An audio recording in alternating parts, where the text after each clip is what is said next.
I welcome all the attendees for today's webinar on IoT-powered energy and utilities management in industries. And our speaker for the day is Rahul. I'll talk about Rahul in a while, but before that, let us just go through some of the housekeeping items. So this is a 45-minute session on the presentation, and we'll take all the questions and answers after that in a 15-minute window. You can type your questions in the Q&A panel of the webinar at any time, and we'll take it in a sequential manner at the end of the webinar. The slides and webinar recording will be emailed to all the attendees, all the registrants after the session, and you will receive a short survey immediately at the end of the webinar. Please do fill that because basis your feedback, we would like to improvise or bring in more elements which would be of interest in the next iterations. Yeah, next slide.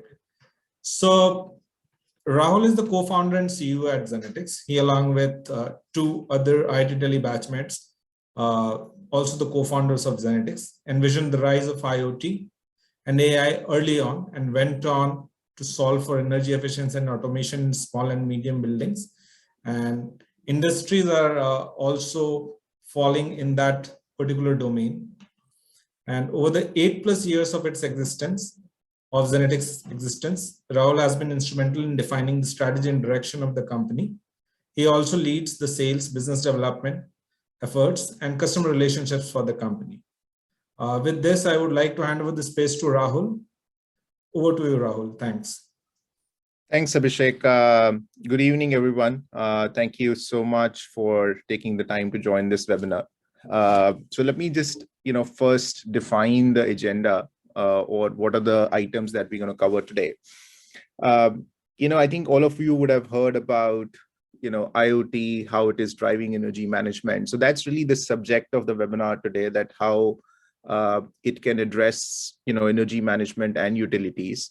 So we'll first talk about the basic needs there, for overall energy and utilities management. We'll also touch upon, various issues that we have understood that are faced by, the plant heads, the maintenance heads in industrial environments. And of course, you would relate to them. And then we'll talk about, how IoT-based energy management systems, we'll define them. You will say that, how they are helping. And, a part of energy management is also automated anomaly detection, that, where are the issues in operations that need to be highlighted and that will lead to higher energy efficiency, right? Then we'll talk about, when you have multiple plants, how do you create central visibility across all your plants or all your sites on a single platform? And then we'll make it more real by talking about a case study for a auto component manufacturer that we've done. We have a number of customers in the space, but we'll just take one case study. And then, I'll try to cover all of this in about 45 minutes. And as Abhishek said, then we will dive into a 15 minutes Q&A. So let me just start by, this is something you guys would have heard a lot over the last 2 years or 3 years, that the world is talking about Industry 4.0. I think you are familiar with 1.0, 2.0, 3.0. This is all what we've seen over many, many years. But over the last 2-3 years, there's been a rise in adoption of 4.0, which is a lot more about cyber physical systems, Internet of Things, IoT. You would have heard digital twins. So a lot of organizations are talking about it, that how do you talk to machines, how do you create the digital twins, how do you improve the overall equipment efficiency, and all of those things which are out there. I think one of our learnings in the space when we speak with customers is that I think people find the Industry 4.0 initiatives useful, but at the same time they find that it's very hard to actually get them implemented from both a cost and implementation standpoint, and also really outlining the ROI, that is there a real return on investment, when you take an Industry 4.0 initiative. So, I think, overall they are beneficial. But, the first question that all of us need to answer is, are we addressing the basic needs on energy and utilities before we really talk about Industry 4.0? I think, when a new technology comes up, everybody sort of starts thinking about the new technology. But in the process, some of the basic hygiene or, the basic elements, which are very, very easy to do, they are forgotten. And this has come up in a number of conversations with our customers where, we would ask about energy management, and then the conversation, shifts to Industry 4.0. That, how do you do Industry 4.0? And, our basic question is, you see two scenarios highlighted on the screen. On the left, we are talking about, still people taking manual readings of energy and utilities consumption. You have a lot of energy meters, industries that use a lot of water and gas. They will have water and gas meters. But then, the maintenance heads would actually send one of the team members and say, go and get these readings. And people would go fill up, Excel spreadsheets, to sort of, so that's all a manual process. But at the same time, there are organizations which do automated readings as well. They will have a lot of energy meters, and they can actually get the data onto a computer. That's because, there is a world of energy management systems, EMS, as you would be familiar with out there. But what are we really doing with that data? So first, are you taking manual energy readings? That has its own challenges, that, data accuracy, that's a one reading in a day, all of those things. But at the same time, if you are taking automated readings, what are you doing with that data? Is it just a live dashboard that is out there, which is helping you understand the power consumption? Or is it giving you actionables, which is driving energy efficiency? Right? Is it detecting problems in the operations automatically? Right? So I think that's what really, a question that everybody needs to ask, themselves, that where are you right now? There are really three stages. One is manual readings. The second is automated readings, but no actionables. And the third is automated readings, but with a lot of actions you already know, because the technology is telling you where the problem is that you really need to fix. Because unless you take actions, it's not going to drive energy efficiency.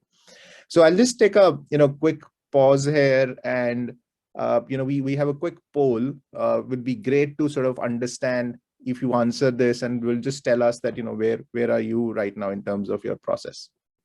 Abhishek, can you run the poll? So the question on the screen for you is that, is the current process for energy monitoring automated or manual in your organization? Right. So let's first understand that, and then we will really discuss that. We'll understand the audience a little bit better.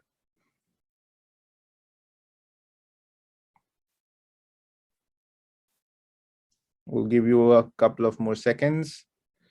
I think about 50% people have already done their responses. I would request everybody else, to quickly complete this so that we can move forward.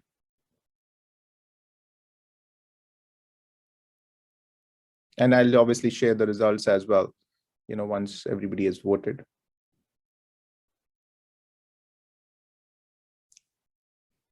I'll just give, 5-6 more seconds before we end it. I think people are still putting the responses. Okay. So let me just, I'm assuming that, people have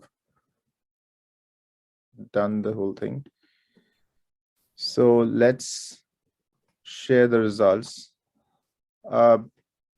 So these are, so that's an interesting number, right? About almost 50-50 ratio that we see. So 50%, 51%, folks have the, it's all automated, and about 49% have all, manual readings.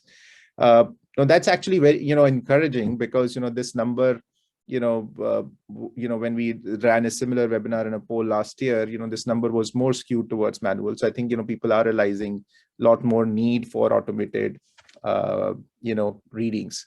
And then, I think, if you're already doing that, and we will talk about, how you can even take it to the next level if you have an automated monitoring system. So let me just, I think really, outline the challenges which are out there. So there is high energy cost, which is machines operating suboptimally, consuming high amount of energy.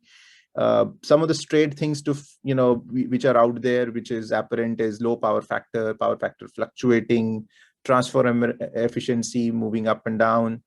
And wherever there are plants which have HVAC, we have seen that, there is sometimes a lot of manual operation, which leads to even higher energy consumption.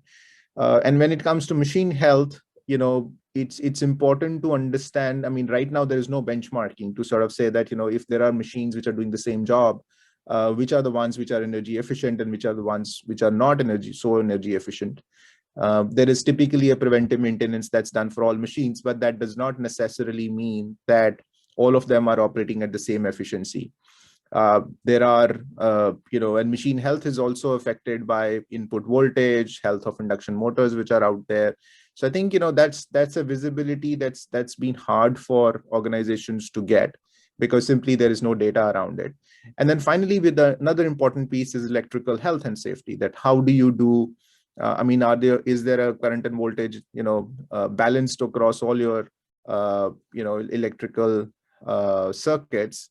Is there a voltage drop happening, or is there are any other anomalies out there which can affect the safety? So I'm sure that you would relate to all of these points, which actually keeps the maintenance teams on their toes all the time to make sure that you are reducing energy consumption. And that's a KPI for the plant heads as well. That how do you manage energy, because energy is like a raw material cost in the such environments. So, and that's where our solution comes in, which is we call it Zen Connect. It's a IoT solution which provides you a lot of data around energy management, visibility on machine health, on ensuring electrical health and safety. But everything, one of the things that you will find us talking in this presentation is, how do we differentiate ourselves from a lot of other players in the market or the traditional EMS companies, right? And the simple answer to that question is, everything that we do is actionable for you. And those actions are predefined in our system in terms of identifying problems, or discussed with you that this is a problem that can possibly be there in your environment, and we sort of create algorithms or even simple if then else rules to sort of say that this is what will create a trigger or an alert. So, and so in terms of the system architecture, it's not rocket science. It's very, very simple system that we have. You will have obviously seen similar systems. I mean, this is you see your obviously the high side and the low side on the panels. You may have different types of areas, sheds, machines.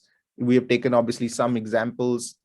And what you really do is very, very basic interventions. You put energy meters, which give you data in real time. You put temperature, humidity sensors if they are required. If they're not required, you can just run with energy meters. And all of this data is going to our controllers. And we do a distributed architecture of our controllers. So if it's a large plant where I'm deploying, we have done installations of 300, 400 energy meters as well in a plant. But then you don't need to wire everything into one system, which was the traditional way of doing things. We can have multiple of these gateways in different sheds, and they can independently talk to our platform. So you don't need a lot of wiring. That obviously reduces the cost of implementation and overall management overheads thereafter. And once we get the data, we essentially show that data to you on a dashboard across all your plants. But more importantly, what do we do with that data? So that's something we will talk about. These are some examples that you would see. You can actually you can have metrics on your dashboard, which will tell you, what is my energy consumption for yesterday? How does that compare with, let's say, last 6 days average? If your Sunday operations are different, you say that, what's my consumption for last Sunday? How does it compare with average of last 2 Sundays? It just gives you, I think, a good overall, and rather than just showing you one number, we tend to, put these numbers in perspective in terms of comparison, right? So I think all of those things, you understand a lot about your distribution, transformer efficiency, all of that is, visible in these dashboards. But, again, that would put us in the same category as a lot of other companies, which can show these dashboards. So how are we different again, right? So let's understand how the whole, efficiency is driven. You have, data collection happening as a first step. We are getting data from energy meters, water meters, gas meters. And, that, most of these meters, have something called an RS-485 communication or Modbus communication. And if those meters, you already have those meters, we can simply interface them. We are not an energy metering company. We are not selling meters. That's not our primary business. So if you have meters which talk over RS-485, we will just get the data from them. If you don't have, then we will deploy those energy meters.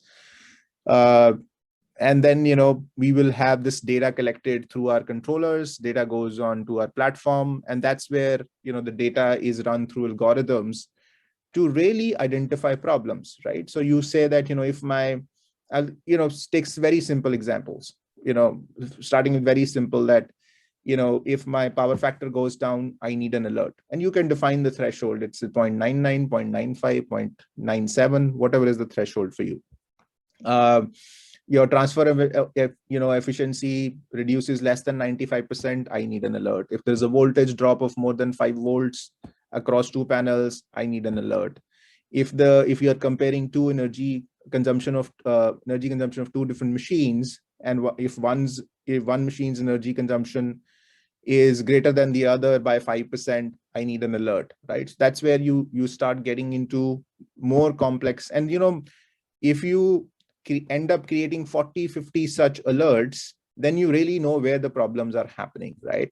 And what we do is that we don't show you the data. We identify, a problem and then create a ticket in the system. So there is a ticketing workflow, because what the ticket then does is for your team to drive action. So as a maintenance head, all the tickets which are out there, and then you can ask your team to close your ticket, right? And then you have a record of, whether those tickets are closed, right? And once those people close those tickets, that will obviously improve the operations, right? And, so a combination of, and, another example could be that, there is a current unbalance on the 3 phases of induction motor. Likely, it's likely that, one of the winding is wearing out. So can you, identify that in advance, right? So people talk about predictive maintenance in very, very complex language of, artificial intelligence and all of those things. But, in our experience, there is still a lot of low-hanging fruit that you can address by just, looking at current unbalances, comparing the energy consumption of different machines with each other, looking at transformer efficiency, voltage drops, so we have a number of these, I'll just give you 4 or 5 examples, but we would have, 40, 50 such alerts that are created, and that they apply across plants. And then if there are 5 or 6 alerts, which are critical for you, you can always tell us. As long as of the data, I can certainly create that alert. And, we then overall create energy monitoring for you, with an overall visibility, predictive maintenance, electrical safety, and all of this actually would drive energy efficiency for you. Now this is a little bit complex chart, but I want to take a couple of minutes to help you explain, because this is the action piece, right? I was talking about our system automatically detects an issue, and a ticket is generated, and you can say that who do you want to assign this ticket. So the ticket can go to your people in form of an SMS, an email, or it is available on the dashboard as a ticket, right? A senior person will get the ticket. They would assign based on their team. They can assign the ticket to a junior person who can actually go and fix that at the plant. And then obviously, they can simply resolve the issue or say that it's going to be in progress because something has gone wrong with a particular machine part, and you need to order it. So you can just say, in progress, or you can even put it on hold for any reason, right? And once the ticket is closed, either you can just let it go through the workflow or check it whether it has correct or incorrect.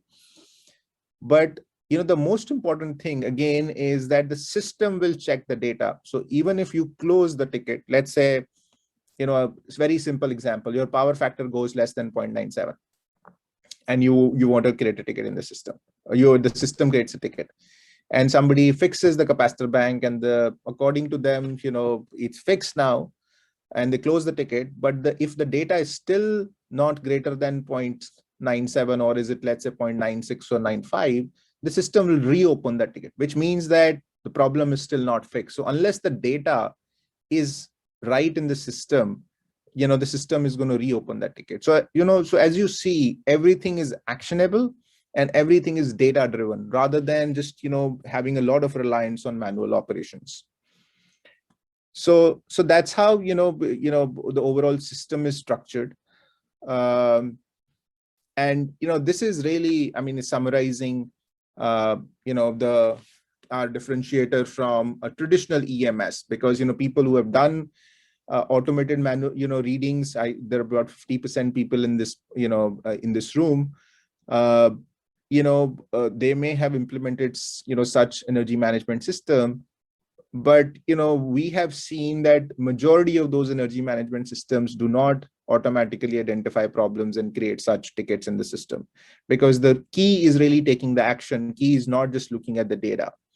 And you can obviously have a lot of historical log of all the tickets, which are out there, how the performance of the plant is, all of those things are addressed. So I think, this is one major factor that we have seen from the customer. So if I have to today call up 10 of our customers and ask them, what feature of the system, what, part of this overall system benefits you, they will say automated problem identification and creation of a ticket, because that's driving a lot of action. And we have seen customers starting with us with one plant, and, just within a period of 3 to 6 months, they have all their plants on our platform because they see that benefit. Moving on, the system also creates visibility across all your plants. So, from a corporate standpoint, if you want to create, visibility of energy consumption across all your plants, and within a plant, there could be different sheds or different areas which are out there.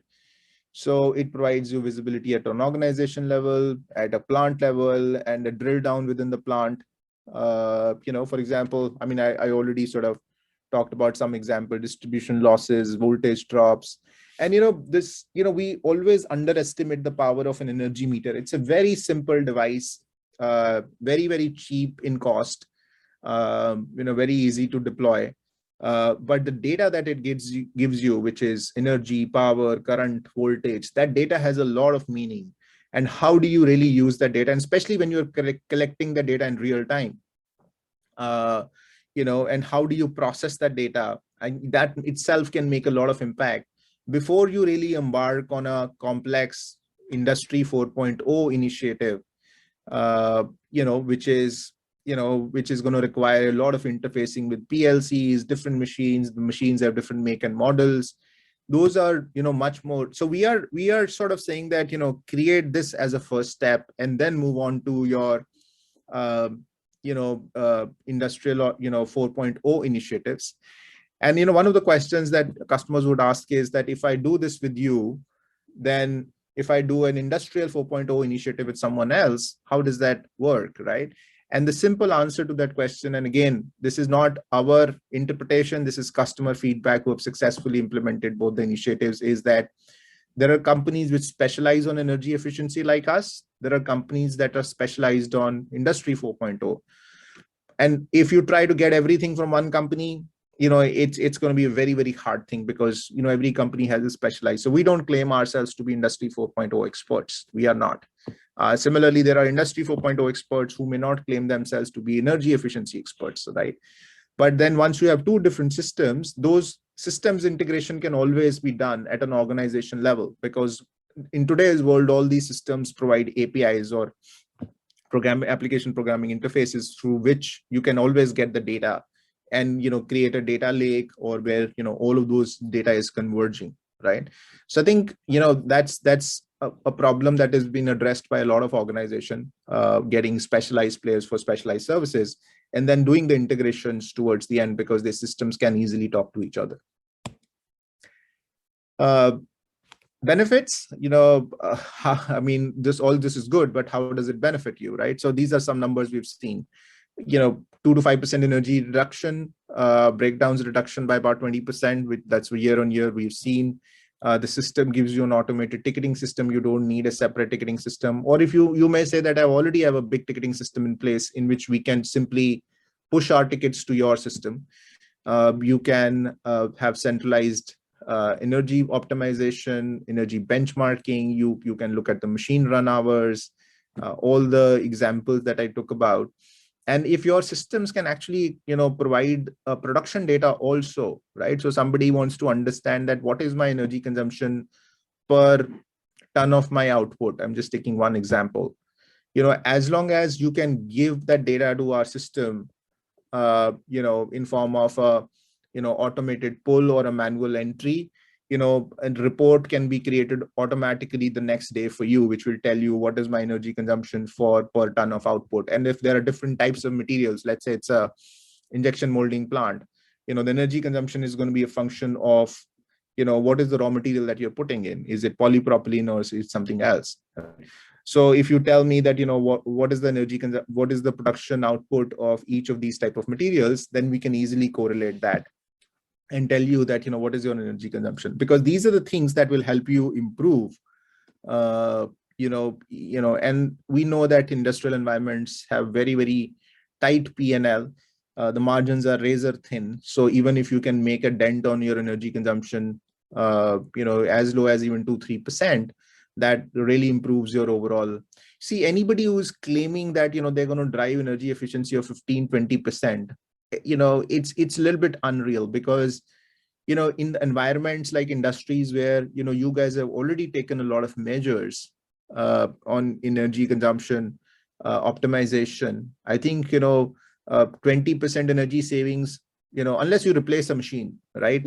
So 20% energy reduction means that the energy was blatantly being wasted, which is not true. I think all of us are sensitive about energy management. So I think, one has to be real in terms of expectations that how much energy we can save.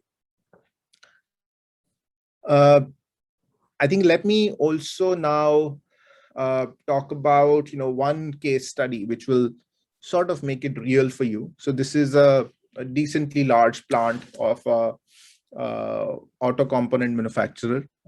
So, about 12 lakh square feet in size, 60 crores of annual electricity spend, and they have about, 8 such plants across India. Some are obviously bigger than them, some are smaller than them. But I think, the problems were the same that I initially talked about: lack of visibility into machine health operations, right? High energy loss due to poor power factor sometimes, right? I think, people do maintain power factor, but, maintaining it in real time is important. You don't want to even lose it for one day. The moment power factor goes down, you should immediately get an alert, right? No visibility into, health of these assets. High electricity expenses were there, and there were obviously spending, a lot of time on manual monitoring of machine usage or energy consumption, right? So what we did was we deployed almost 250 energy meters for them, right from the HT side to LT side to, to at a shed level, to at a machine level. And obviously, we will take those machines which are big enough, right? We will, if it's a 2 kilowatt motor, it doesn't, make sense to put one dedicated energy meter for it, right? So we did a lot of energy meters for them, and we got the data on the platform, and then we put a lot of algorithms to automatically identifying problems. So we were monitoring power factor, we were doing energy consumption for them monthly, daily, hourly, shift wise. They would want it to understand. But then more importantly, SMS and email alerts for a lot of examples that I initially took. I mean, you can see only 1 or 2 on the slide, but and overall, they were able to reduce 2% of their energy bill. They were about 15% machine level energy optimization. They could identify that, some of the machines were consuming more energy than the others. We could identify problems on voltages. We could identify problems on current unbalancing, on induction motors. And that led to actually reduction in breakdowns. And all of this was done through automatic ticketing workflow. As I said, a simple way to, make sure that, action is created is a ticket. And ticket also helps you to ensure that, the actions are taken. And then, the customer not only expanded with us across all of their plants, but they, kept on adding more features, functionalities with us. And, that's how the system is scalable. You may start with energy monitoring, then they said that we are going to add gas flow meters, which have, RS485 connection. We integrated those meters also into our system. We integrated with their SAP system, which was giving us production data. So they could understand what is my energy consumption per unit of my output. So I think that was done over a period of time. And, we work with the customers. So unlike an EMS, where a customer, a provider would come, deploy the system, set it up on your computer and go, and the system is left to your own.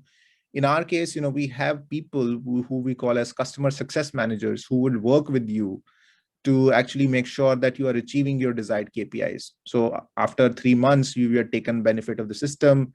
You say that, I want one more alert or different type of report. You can always request our team for doing that. You want to add water meters, gas meters. So your requirements will keep on changing. You may want temperature sensors, and we have wireless temperature sensors, temperature humidity sensors. So these are battery powered sensors where you don't need to run long wires. You can just stick it, wherever you want to actually measure the temperature, and they create a mesh. So we work on Google's open thread mesh, which is the latest state-of-the-art mesh technology, where the sensors talk to each other and create a nice mesh, and they will eventually go to one gateway or a controller and send the data to the platform.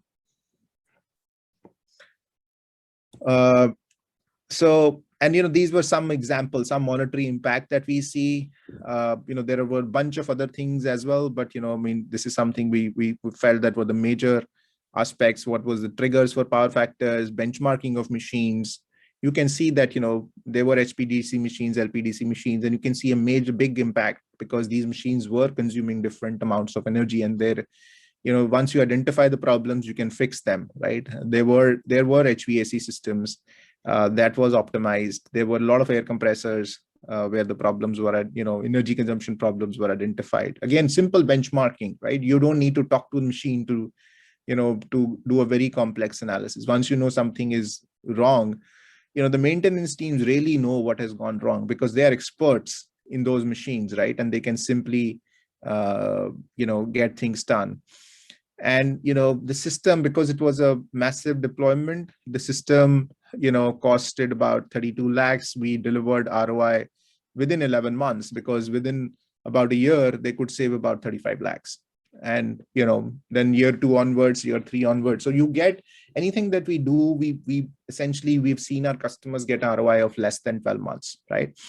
And, we've seen a range, small plant to large. We've done projects as small as 3 lakhs, 4 lakhs of ticket sizes, because it's a plant, either a small plant or it's a plant which has already a lot of energy meters installed, which means that I don't need to install a lot of energy meters, right? So we simply need to come and install a gateway, connect to our software. And we've done projects which were 70, 80 lakhs, right, of ticket size, right? So it's a wide spectrum. And I think, fairly straightforward pricing, which will help you understand what is my benefit and what is my ROI. Okay, so that's on the, an overall case study. I will just, talk a little bit about the company as well before we sort of, go into Q&A. So overall, as a company, we are focused on providing IoT-based solutions with very sharp focus on energy efficiency and data-driven asset management. We're backed by the Hero Group. Hero Group has an arm called Hero Electronics, which is really creating an ecosystem of connected solutions companies. We are one of the 4 portfolio companies in which Hero Electronics has invested in. The company was started back in 2014 by me and my 2 co-founders. We were batchmates at IIT Delhi in 2002. And after that, we did different things. Our chief technology officer, who has built the entire technology. He's got a master's and PhD in electrical engineering from University of California, Los Angeles. And my third co-founder, Vishal, is an MBA from IIM Ahmedabad. So the 3 of us started the company. We got some initial investments from very good angel investors in India, people like Rajan Anandan, who used to head Google India and Southeast Asia at that time, Bloom Ventures, Pi Ventures. And then we joined hands with the Hero Group in 2018. We have about 100 people strong company, 3 offices in India, 1 now in Middle East. That's where we are expanding, and overall 2,500 deployments. So these are 2,500 sites across a range of customers we've done. And we have about 50,000 connected assets on our platform. And when I say connected assets, these are all, machines, air conditioning systems, lighting system, exhaust fans, big exhaust fans, anything that consumes energy, we connect them. And in the process, we get a lot of data. We get about 200 million data points every day, which we use to actually identify problems, identify issues, sharpen our algorithms using machine learning, and so on. So so I think that's the overall about the company, and we continue to sort of build the organization with technology. And as I said, we keep investing a lot in technology. So when our customers need needed temperature, humidity, light sensors, and wiring was a big challenge in the existing environments, we developed the technology to have a battery powered wireless sensors. So they are just stick on the wall or any area, and they just start sending data. And they run on 2 standard AAA batteries, which are easy to replace, and they can easily last for more than 2 years, even if I'm collecting data at 1 minute sampling, right? I mean, that's a very high sampling, every minute I take a reading. So we continue to invest in the technology as a company. These are some of our customers. Across the board, you will see, we have customers from manufacturing, Rockman Group, AG Industries, Mahindra, KJ Forgings, Highway Industries, Satyam.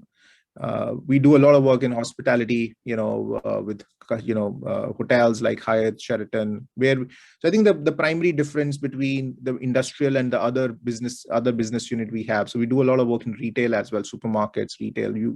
These are big customers that we have.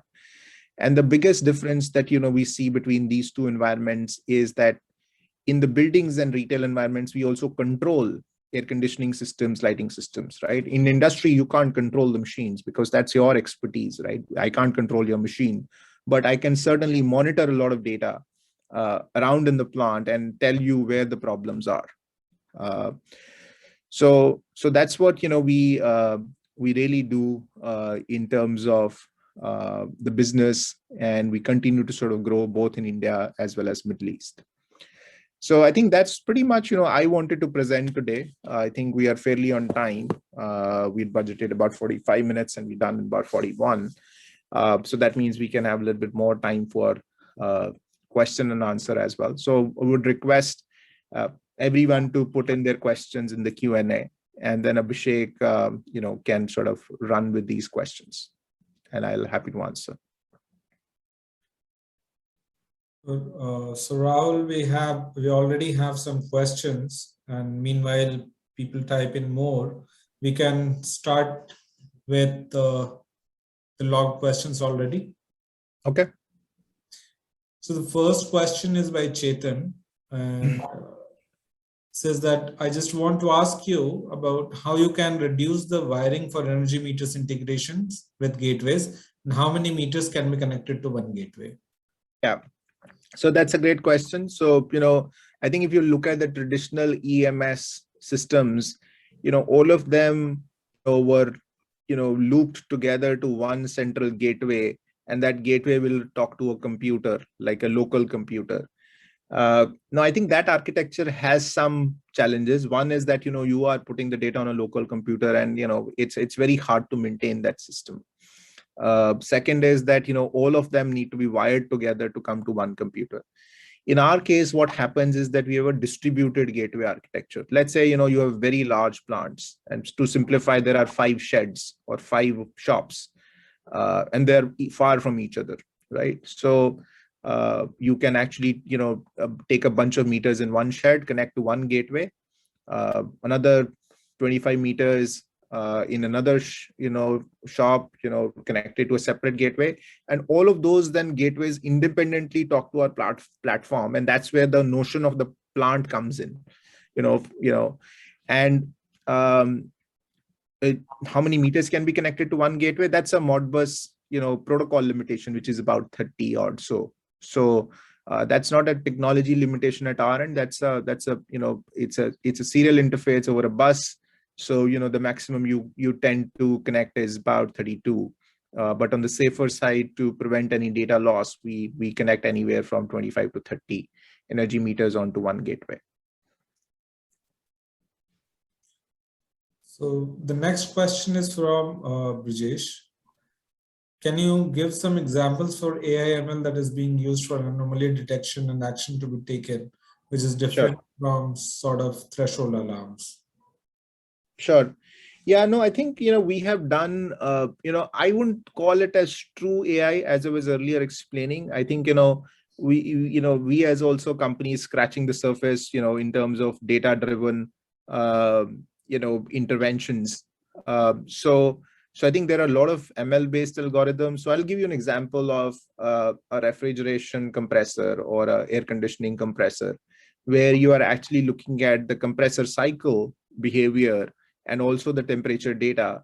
So you are looking at compressor cycle, duty cycle, you are looking at temperature data, and then really identifying problems in a compressor cycle, right?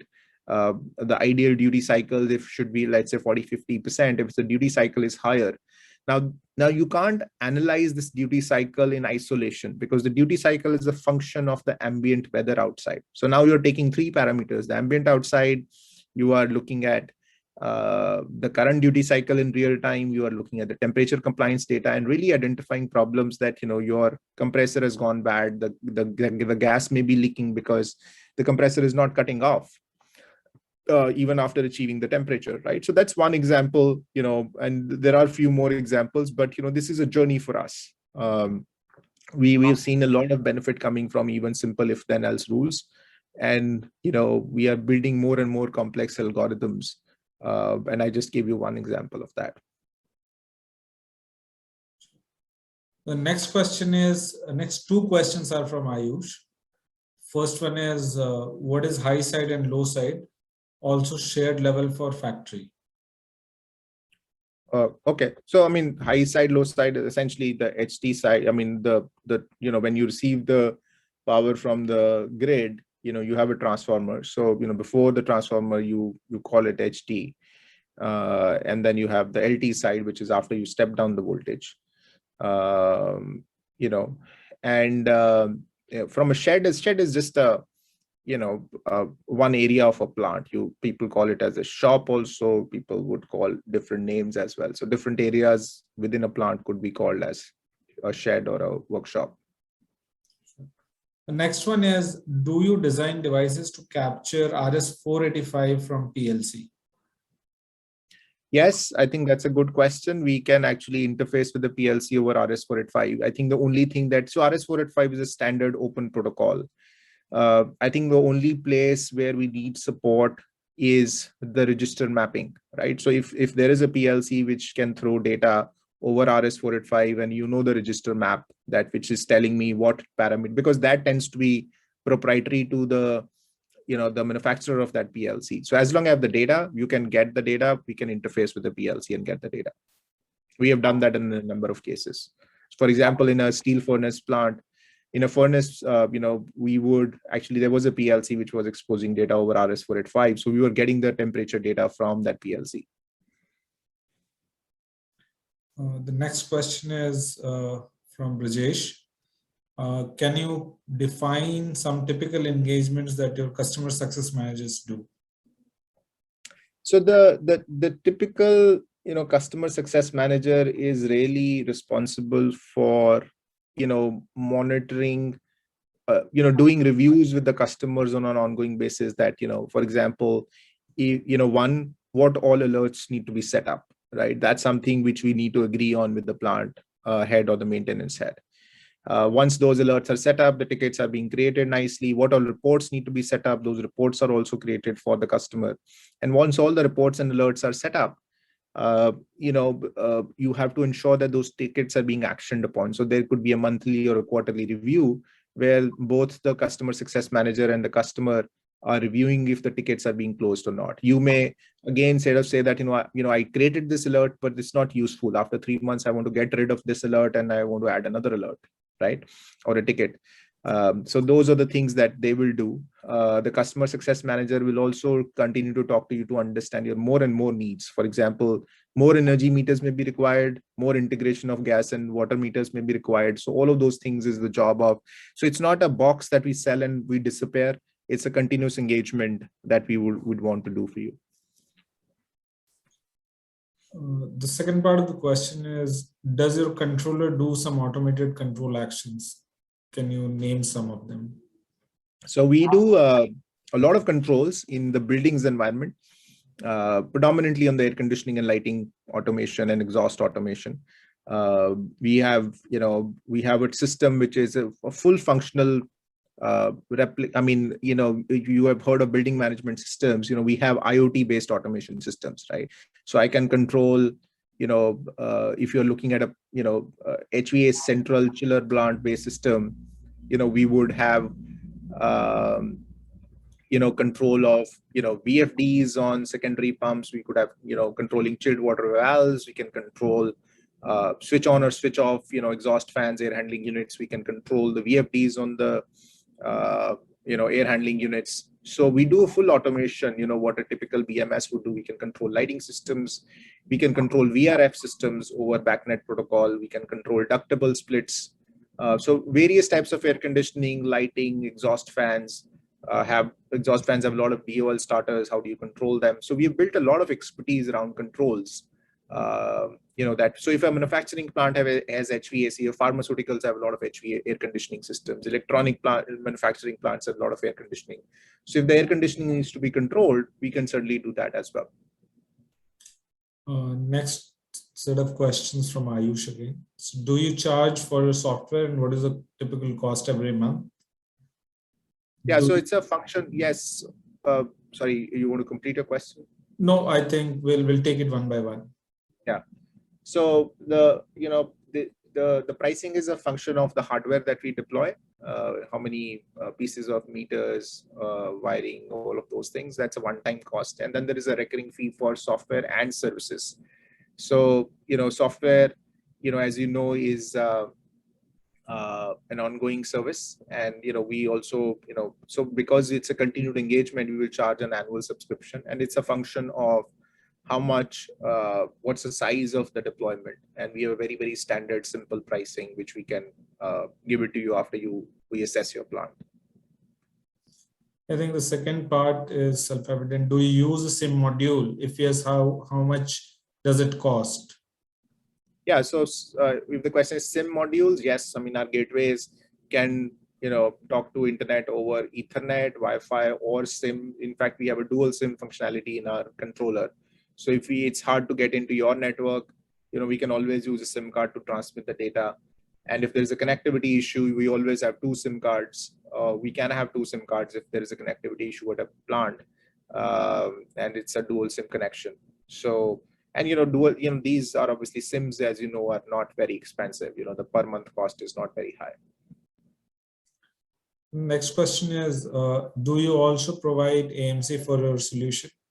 Yes, absolutely. So, we will, most of our contracts that you would see are typical 3-year, 5-year contracts where we will maintain those systems because, I'm not charging you one time and disappearing, right? We are charging you, hardware cost for us is just simply a pass-through cost.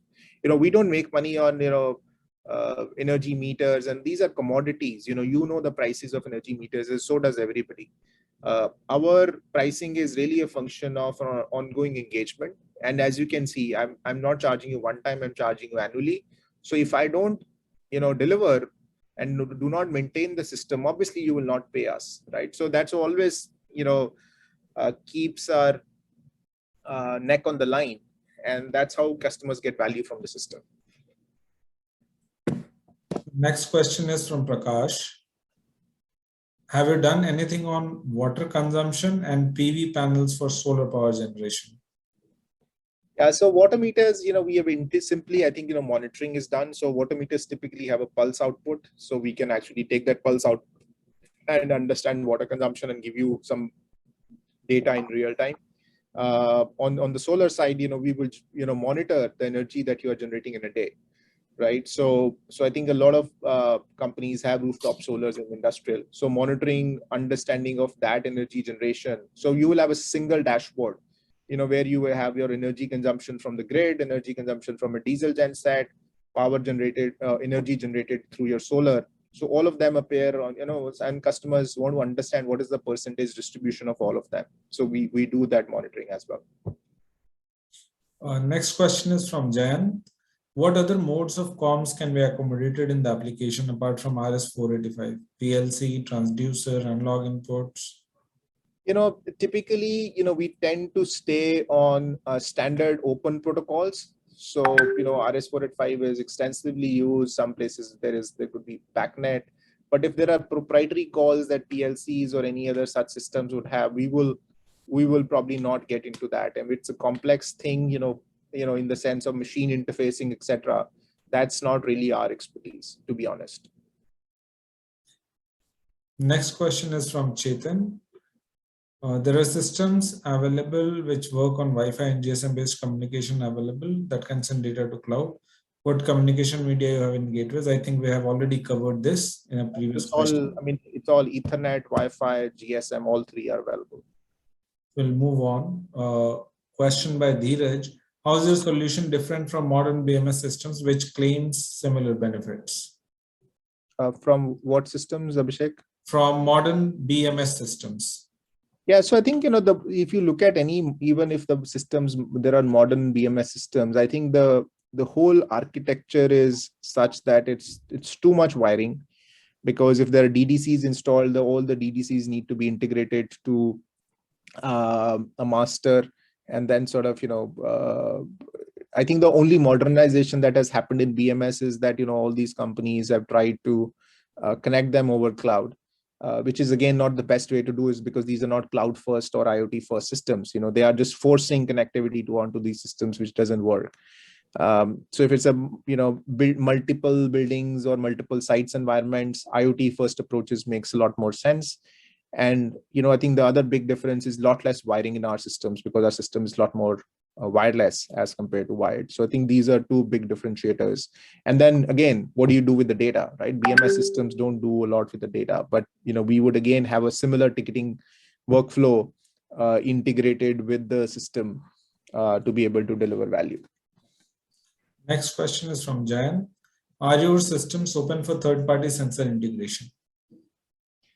That's a good one. And I think it's third-party sensor integrations we have done. But for us to maintain the health of our systems, we actually need to get a lot of health data of these sensors. So as long as we get the health data along with obviously the values, we do that. I mean, there are a lot of sensors which are standard 0 to 10 volts analog, or 4 to 20 milliamperes. These are standard sensors, from companies out there. We will simply have IO modules which can read the data and give it to you. So standard, which is why I think, and again, this question came up earlier also. So as long as it's the standard open communication, RS-485, backnet, standard, is, analog or digital inputs, outputs, those are easily doable in our systems.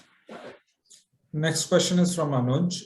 How do you compare an IoT system with Scada, and how to transition from Scada to IoT-based systems which are typically used in manufacturing? Yeah, excellent system. I think it's the same comparison that a BMS and an IoT-based system in a building has versus a Scada and an IoT-based system in a manufacturing plant. Again, Scada systems tend to not talk to cloud. I mean, they do, some of them they do, but again, it's a completely different architecture, a lot of wiring, everything condensing into a one master. Those days are gone when you could afford a lot of wiring. And one is the cost of upfront investment in wiring, but the other is maintenance, right? How do you maintain such long wires in Indian environment where there's a lot of heat, there is a lot of dust, and all of those things happen, and that's where you need distributed architecture.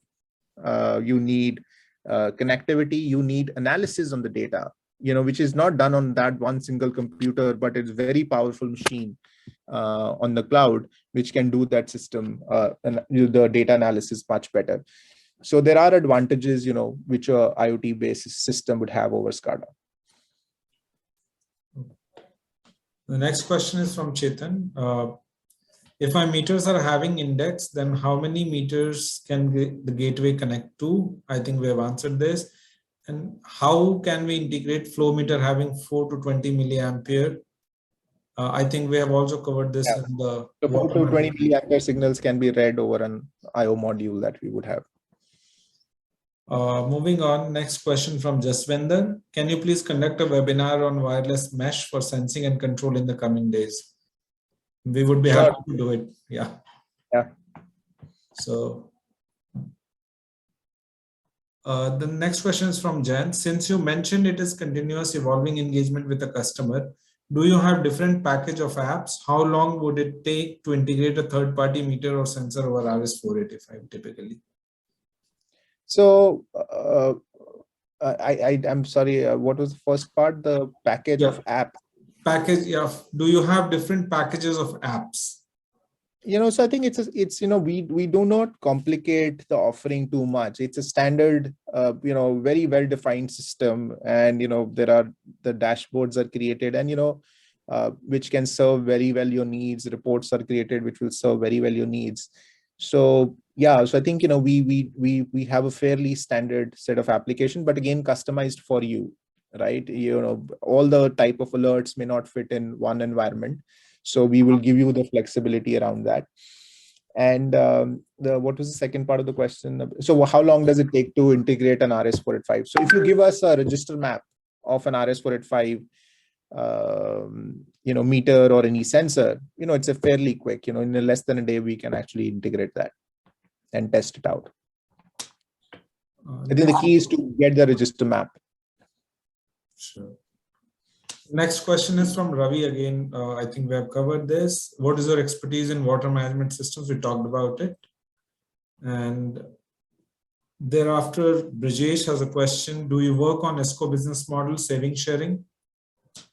No, we don't, because, in our experience, we have seen that those models have a lot of complexities, and organizations tend to spend a lot of time in really, quantifying energy consumption. And then more importantly, there are conversations around, this is my intervention, this is your intervention. It's not worth anyone's time, because, see, those models really work when you are having massive investment. You are replacing a chiller, you're replacing a machine, you're replacing, we are not doing, we are, very, very small investment. It's a fixed fee model, which makes it very clean, and it aligns both the teams to actually work together in maximizing the benefit, rather than debating every month, every quarter, that how much you need to pay us. So we don't do ESCO models. So we have a long list of questions, but I think we can take 2 more and then end the session, because we are almost, we have hit the time. So Shashikant asks, what would be the ROI for your system typically? Mostly less than 12 months. I think, we've seen some environments which will go into about 15 months, but we will never, we've never seen an environment where our ROI is 4 years, 5 years. That's the typical, I think, ROIs that, are given by a lot of interventions on energy efficiency side, but we have seen 12 to 15 months is the range. And the last one that we are taking today is from Sakshi. How much time it takes to implement the system in a mid-scale factory? I would say that, so I think, as it depends on, if the meters are already installed, then it's fairly quick. If the meters need to be installed, it also function of, because you are working on live environment, we need shutdowns of certain areas, not at all one go, but, step by step. So we've seen, a mid-scale implementation may be done in, let's say, 4 to 5 days. Sure. So that brings us to the end of questions. We're running out of time. So I would like to thank everyone, all the attendees for attending this webinar and very excitingly putting up questions. We have a long list of questions. We'll get back to you with answers one-on-one. And thanks again. So I'll end the session and you will see a survey form popping up on your screen. Kindly fill that survey and thanks again. Yeah, thanks everyone. And we will get back to you with the answers to your questions, which we not covered today.